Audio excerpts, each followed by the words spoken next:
Hello friends, welcome to genius academy. हम कर रहे थे solution of system of linear equations. हमने इसको कौन से मेथड से किया है? हमने अभी तक किया इसको रैंक ऑफ अ मैट्रिक्स। आज मैं आपको नेक्स्ट मेथड बताने वाली हूँ कि 3 वेरिएबल्स या 2 वेरिएबल्स को सॉल्व करने के लिए बहुत सारे मेथड्स होते हैं। जैसे एक्स वाई को अगर आपको सॉल्व करना है तो आपको पता है कि 10th वाला एलिमिनेशन, क्रॉस मल्टीप्लिकेशन, ये सब लगा दीजिए क्योंकि सबसे ज्यादा आसान है। 10th पहले से ही सीखे होते हैं। बाकी क्रैमर्स रूल और रैंक ऑफ अ मैट्रिक्स ये सब लगाने की जरूरत नहीं है, सिर्फ 2 वेरिएबल्स के लिए। क्यों? क्योंकि एक्स वाई की वैल्यू हम जो एलिमिनेशन मेथड है सबसे आसान है, उससे सॉल्व कर सकते हैं। अब हम बात आती है कि जब हमें एक्स वाई जेड 3 वेरिएबल्स निकालने होते हैं तो क्या प्रॉब्लम है। तो हम क्या करेंगे, किसी भी मेथड से कर सकते हैं। मैंने आपको रैंक ऑफ मैट्रिक्स से करवाया, या फिर क्रैमर्स रूल से करवाऊंगी, या फिर एक और मेथड से करवाऊंगी, मैट्रिक्स मेथड। तो आप एग्जाम में किसी भी मेथड से कीजिए, लेकिन जो मेरा मोटो है इसको करवाने का वो है कि कुछ कंडीशंस, जैसे मैट्रिक्स मेथड्स में कुछ कंडीशन है या क्रैमर्स रूल में कुछ कंडीशन है। जो रैंक ऑफ मैट्रिक्स करवाया उसमें भी कुछ कंडीशन थी। तो कभी कभी एग्जाम में ऐसा क्वेश्चन आता है तो आपको सारी कंडीशन पता होनी चाहिए। आप एग्जाम में कोई भी रूल अप्लाई कीजिए एक्स वाई जेड निकालने के लिए, ठीक है, जो आपको इजीली आंसर दे दे। तो हम आज जो स्टार्ट करते हैं वो है हमारा क्रैमर्स रूल। जो फर्स्ट टाइम चैनल पे आए हैं प्लीज वो चैनल को सब्सक्राइब कर ले। स्टार्ट करते हैं। तो हमने रैंक ऑफ अ मैट्रिक्स से कर दिया, अब हम करेंगे बाय क्रैमर्स रूल। देखिए, मैंने आपको बताया था कि 2 टाइप की इक्वेशंस होती है। एक हमारी है होमोजीनियस इक्वेशन और दूसरी है non homogeneous equation. Homogeneous equation में मैंने क्या कहा था कि जो ये राइट हैंड साइड है इसमें 0 0 होता है, और यहाँ पे भी, यहाँ क्या होता है, d1 d2 d2 कुछ वैल्यूज होती है। तो अब d क्या है आपका, a1 b1 c1, ये a1 b1 c1, a2 b2 c2 और a3 b3 c3, ये d है, यहाँ भी सेम है। अब d1 अगर आप होमोजीनियस का d1 करेंगे तो d1 की जगह ये वाली वैल्यू, बाकी b1 और c1 as it is. d2 non homogeneous के लिए d2 यहाँ d2 में डाल दीजिए ये वाली इक्वेशन, बाकी एज इट इज। d3 ये वाली जो इक्वेशन है वो d3 में यहाँ पे पुट कर दीजिए थर्ड कॉलम में, बाकी एज इट इज। ये है आपका नॉन होमोजीनियस। बट होमोजीनियस के लिए अगर आप करेंगे ना d1 d2 तो ये 0 ही होगा। क्यों? क्योंकि d1 की जगह यहाँ 0 0 0 और b1 b2 b3 c1 c2 c3, देखिए 0 आया, क्योंकि आपको पता है कि अगर एक रो या कॉलम 0 आए तो डिटर्मिनेंट 0 आता है। इसी तरह होमोजीनियस के लिए d2 और d3 भी क्या होंगे, 0 होंगे, हमेशा 0 होंगे। Is that clear? अब देखिए नेक्स्ट करते हैं। एक कहा मैंने होमोजीनियस और दूसरा कहा नॉन होमोजीनियस।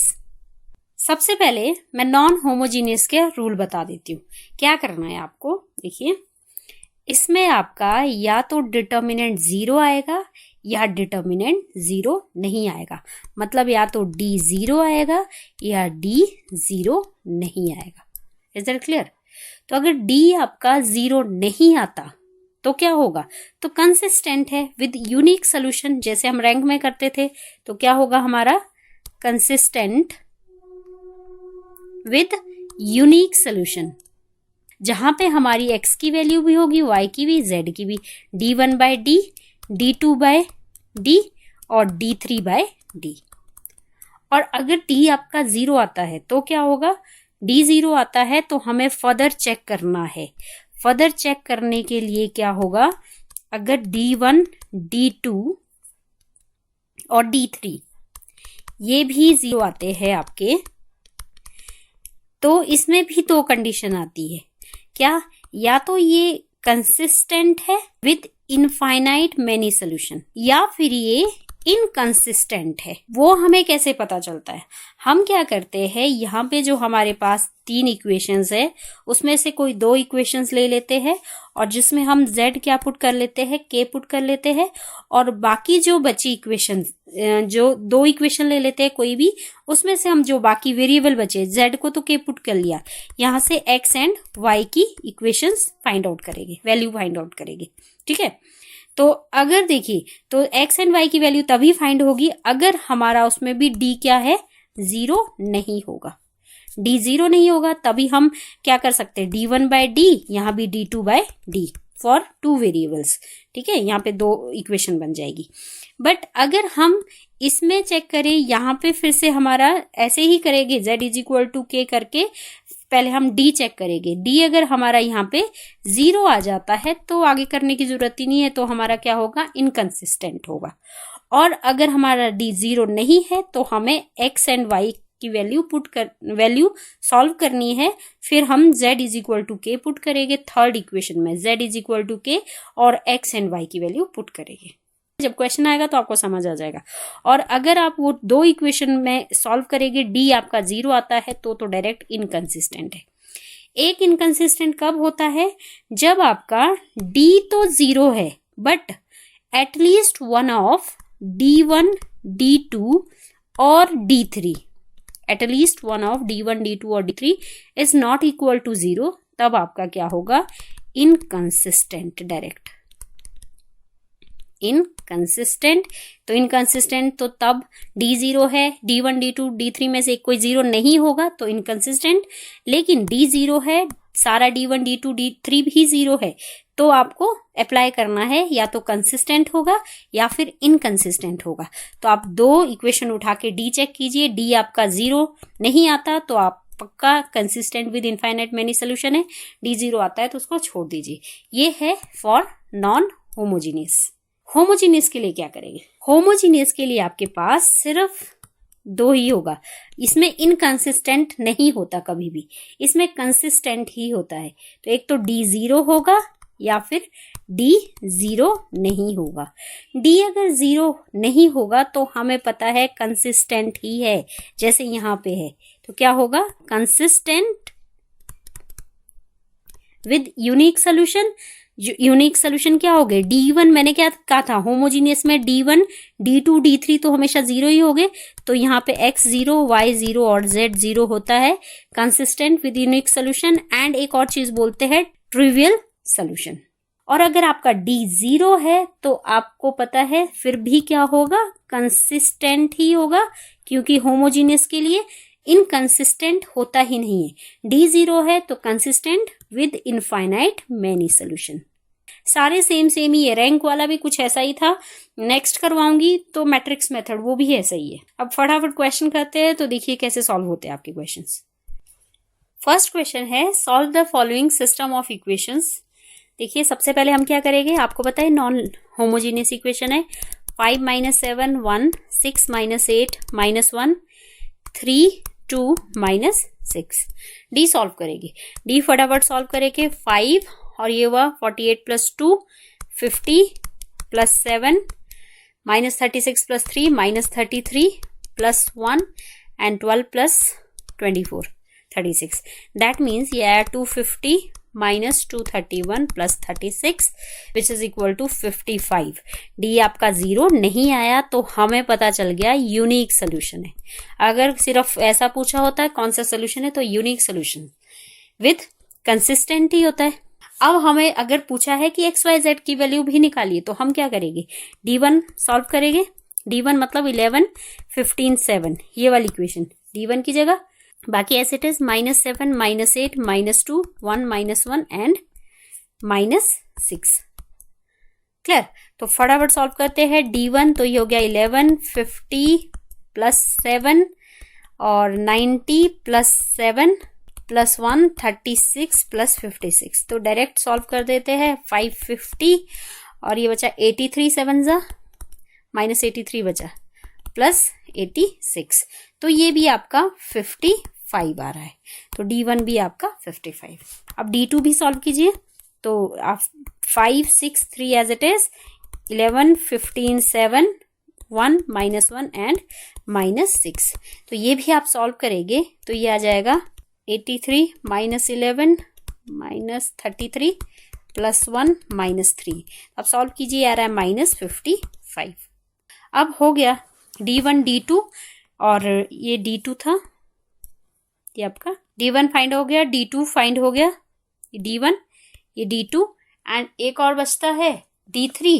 तो D3 भी सॉल्व कर लेते हैं, यहाँ सॉल्व कर लेते हैं D3। तो D3 कितना हो जाएगा आपका 5 6 3 -7 -8 2 11 15 एंड 7 ऐसे लिख दिया।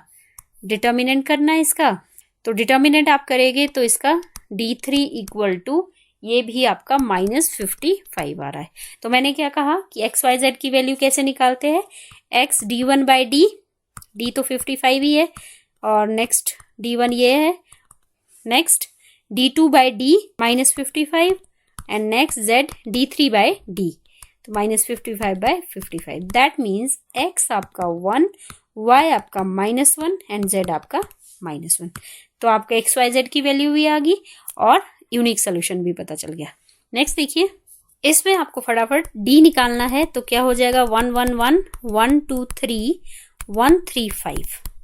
ये हो जाएगा D इक्वल टू 10 -9 1 -1 5 -3 2 +1 3 -1 1। तो ये 1 + 1 और -2, तो यहाँ क्या आ गया, D आपका 0 आ गया। अब D 0 है तो ये यूनिक सोल्यूशन तो नहीं हुआ। अब check for D1 D2 D3 also. D1 1 4 7 1 2 3 1 3 5 ऐसे चेक करना है। तो ये कितना हो जाएगा आपका, ये हो जाएगा 1 -1 -2। दैट मीन्स ये आ गया आपका 0। D2 भी चेक कीजिए आप, 1 1 1 1 4 7 एंड 1 3 5 चेक करेंगे आप, ये भी 0 आ रहा है। D3 चेक करेंगे तो वो भी क्या आ रहा है, 0। सारे 0 आ रहे हैं। तो मैंने क्या कहा था, अगर आपका D1 D2 D3 0 आ जाए तो दो टाइप की कंडीशन है, एक क्या होगा, कंसिस्टेंट विद यूनिक सोल्यूशन या फिर इनकंसिस्टेंट।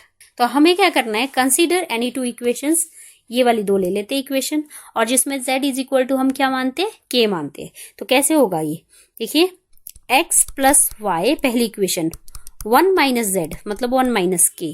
नेक्स्ट ये वाली X + 2K equal to 4 - 3K, ये हो गया। अब मैंने आपको क्या कहा कि यहां से D पुट निकालिए, तो अगर आप यहाँ D निकालते हैं तो 1 1 1 2 D 2 -1, ये 0 नहीं आ रहा है। अगर D 0 नहीं आ रहा तो पक्का कंसिस्टेंट है विद इनफाइनाइट मेनी सोल्यूशन। अगर ये होता, ये नहीं है फिलहाल, ठीक है, अगर ये D 0 आता तो हम इनकंसिस्टेंट बोलते। अब D आपका कितना आ रहा है, 1 आ रहा है, D आपका 1 आ रहा है।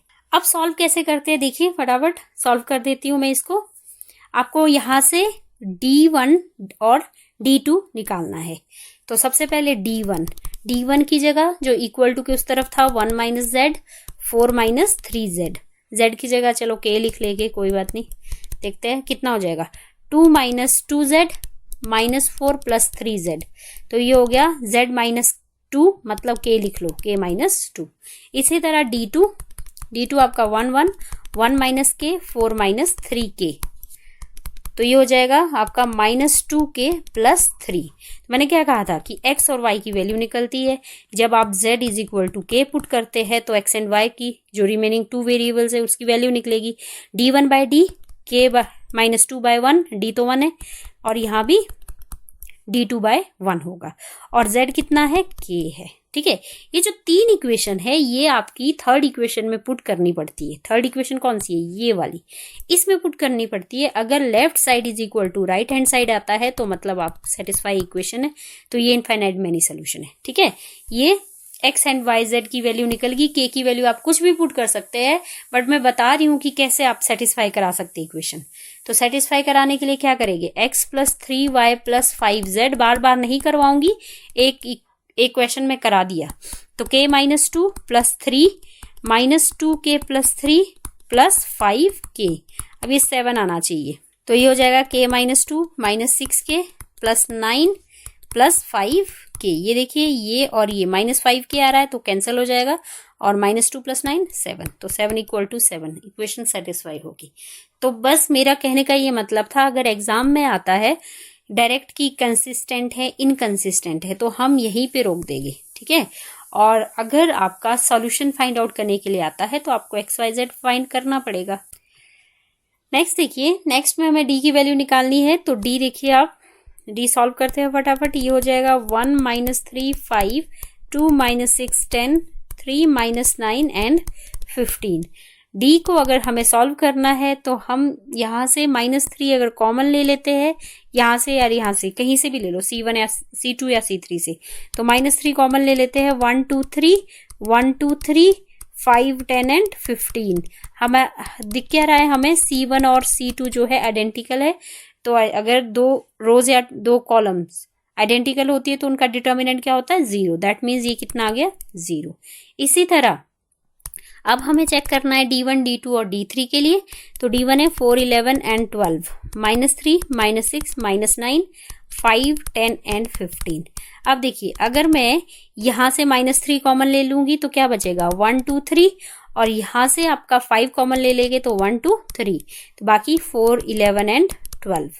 तो आइडेंटिकल आ गई दो कॉलम्स, तो यहाँ पे -3 और -5, तो ये 15 बाहर आ जाएगा, तो भी डिटर्मिनेंट कितना आ जाएगा, 0। इसी तरह D2 के लिए चेक करते हैं। 4 1 2 3 4 11 एंड 12 5 10 एंड 15। अब देखिए ये 1 2 3 है, 5 कॉमन ले लीजिए, ये भी 1 2 3, तो that means determinant 0। D3 last, ये हो जाएगा 1 2 3 -3 -6 -9 और 4 11 एंड 12। सेम हियर, -3 कॉमन ले लीजिए तो 1 2 3 हो जाएगा, C1 C2 C1 की तरह हो जाएगा, तो उसका डिटर्मिनेंट भी 0। तो मैंने क्या कहा कि अगर D1 D2 D3 0 है तो क्या होगा, या तो कंसिस्टेंट होगा या फिर इनकंसिस्टेंट होगा। लेकिन मैंने आपको क्या सिखाया था कि आपको फर्दर चेक करना है कोई भी दो इक्वेशन के लिए। तो अब देखिए मैं चेक कर लेती हूँ जिसमें हम z की वैल्यू k पुट कर लेंगे, तो क्या हो जाएगा, ये first equation x - 3 y = 4 - 5k and 2x - 6y 11 - 10z। ये है, हम डायरेक्ट डी चेक करेंगे। डी चेक करेंगे, देखिए 1 -3 2 -6 -6 +6, डी कितना आया, 0 आया। तो मैंने क्या कहा था, इनकंसिस्टेंट। आगे चेक करने की जरूरत ही नहीं है, क्यों, क्योंकि जब हम x की वैल्यू पुट करेंगे तो D1 कुछ भी आए नीचे तो 0 आ रहा है, y की वैल्यू D2 कुछ भी आए नीचे तो क्या आ रहा है, 0 आ रहा है, तो हमारी XYZ की वैल्यू नहीं होगी, मतलब क्या होगा, इनकंसिस्टेंट होगा। आगे सॉल्व करने की जरूरत नहीं है। अब देखिए जब यहाँ पे दो कंडीशन है, या तो कंसिस्टेंट होता है या फिर इनकंसिस्टेंट होता है, ठीक है। तो कंसिस्टेंट तब होता है अगर ये D 0 नहीं आता, तो हम फर्दर चेक कर लेते। नेक्स्ट देखिए, नेक्स्ट है 2 - 1 1 1 3 2 3 2 3, ये है आपका D। डिटर्मिनेंट चेक कीजिए, 2 9 - 4 +1 3 - 6 +1 2 - 9, तो ये हो जाएगा 5 2 10 -3 -7। दैट मीन्स डिटर्मिनेंट कितना आ गया, 0 आ गया। D 0 है तो check for D1 D2 D3। D1 check कर लेते हैं, 2 - 1 1 1 3 2 3 2 3। D1 की जगह आपको क्या पुट करना है, 4 12 एंड 10, ये पुट करना है। तो ये D1 देखिए 4 9 - 5 4 5 ही हो गया, +1 36 - 20 16 +1 एंड 24 - 30 - 6, तो ये हो गया 20 + 16 - 6। अब ये तो 0 नहीं आ रहा है, तो मतलब आपका D1 0 नहीं आ रहा है। तो मैंने क्या कहा था कि if D 0 check for D1 D2 D3, ठीक है। If at least one of D1 D2 और D3 इनमें से आपका एक भी 0 नहीं आता तो डायरेक्ट ही है, क्या है वो, इनकंसिस्टेंट। अब देखिए, अब हम कर रहे हैं होमोजीनियस के लिए। होमोजीनियस के लिए हम D चेक करेंगे, क्योंकि होमोजीनियस कैसे पता चला, ये 0 है, तो D चेक कीजिए। 3 - 4 5 1 1 -2 2 3 एंड 1। हम D चेक करेंगे तो डिटर्मिनेंट कर लीजिए, इसका कितना हो जाएगा, 3 1 + 6 7 +4 1 + 2 5 4 5 और ये 5 एंड दिस 1, तो कितना हो गया, 21 + 20 + 5। ये तो दिख रहा है कि D आपका 0 नहीं है, कितना आया, 46 आया। D अगर आपका 0 नहीं है तो क्या कहा था मैंने, यूनिक सोल्यूशन। आगे चेक करने की जरूरत नहीं है। क्यों नहीं जरूरत नहीं है? क्योंकि D1, D2 एंड D3 तो हमारे क्या है, ऑलरेडी 0 है, यूनिक सोल्यूशन है। और एक क्या बोला था, ट्रिवियल सोल्यूशन, उसी को क्या बोलते हैं, ट्रिवियल सोल्यूशन। और XYZ की वैल्यू कितनी आएगी, 0 आएगी। एक और क्वेश्चन कर लेते हैं फटाफट। देखिए, the value of lambda for which the following homogeneous equation has non trivial. अब मैंने एक बताया ट्रिवियल, एक होता है नॉन ट्रिवियल। कब होता है नॉन ट्रिवियल? जब आपका डिटर्मिनेंट 0 होगा। कहाँ किया था हमने, ये ट्रिवियल है ना, ठीक है। और यहां पे लिखा नहीं मैंने, ये है नॉन ट्रिवियल। जब आपका डिटर्मिनेंट 0 हो जाएगा तो आपको क्या बोलते हैं, इसको नॉन ट्रिवियल बोलते हैं। तो देखिए अब क्या हो जाएगा, नॉन ट्रिवियल दिया है, दैट मीन्स डिटर्मिनेंट क्या दिया है हमारे पास 0, तो D लिख लेंगे -1 इक्वल टू 0। 0 क्यों लिखा, क्योंकि नॉन ट्रिवियल के लिए D क्या होता है, हमारा 0 होता है। तो हम सॉल्व करेंगे, 2 1 -3 लैम्डा -3 -2 -21 -2 और ये 2 लैम्डा माइनस प्लस, ठीक है, इक्वल टू 0। सॉल्व अगर हम करेंगे तो ये हो रहा है 2 -6 लैम्डा +6 प्लस, ये सॉल्व कर लेते डायरेक्ट, चलिए कोई नहीं, +63 और -4 लैम्डा -14 इक्वल टू 0। ये हो जाएगा 10 लैम्डा +57 इक्वल टू 0। आपका यहाँ -10 हो जाएगा, तो lambda is equal to 57/10। Lambda की वैल्यू तो हमें पता चल गई। अगर सिर्फ इतना पूछा होता कि लैम्डा की वैल्यू बताओ नॉन ट्रिवियल के लिए, तो हो गया हमारा क्वेश्चन।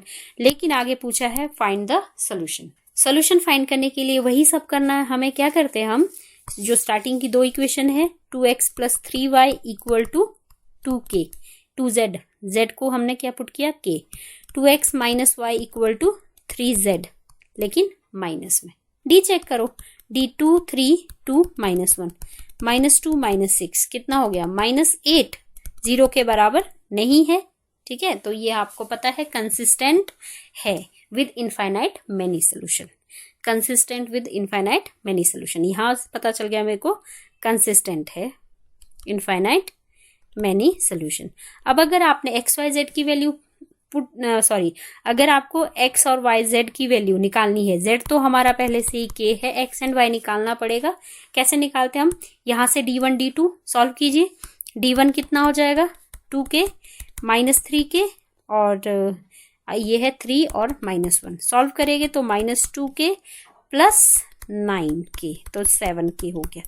D2 भी सॉल्व कीजिए इसी तरह, पहले वाला 2 एज इट इज और इसकी जगह 2k -3k, सॉल्व कीजिए, ये हो जाएगा आपका -6k -4k which is equal to -10k। तो हमें पता है x कितना होता है, D1/D, तो 7k/-8, d आपका कितना था, -8, एंड y कितना है, -10k/-8 और z कितना है, k। ये है आपकी XYZ की वैल्यू, ठीक है, जो k की आपकी कोई भी वैल्यू हो सकती है, for each value of k। k 1 डालो तो कुछ भी वैल्यू आ जाएगी, 2 डालिए तो कुछ भी वैल्यू आ जाएगी, ठीक है। मतलब k 1 पुट करने से 10/8 और 7/8 हो जाएगा, k 2 पुट करेंगे तो कुछ और वैल्यू आ जाएगी, that means infinite many solution. I hope clear है। तो ये मेरा मोटो था बताने का कि क्रैमर्स रूल से इसको कैसे सॉल्व करते हैं, और आपको कंडीशन सब याद रखनी है, एग्जाम में क्वेश्चन कैसे भी पूछ सकते हैं। आई होप क्लियर है। नेक्स्ट मिलेंगे हम मैट्रिक्स मेथड के साथ, तब तक ढेर सारी प्रैक्टिस कीजिए। Thank you very much.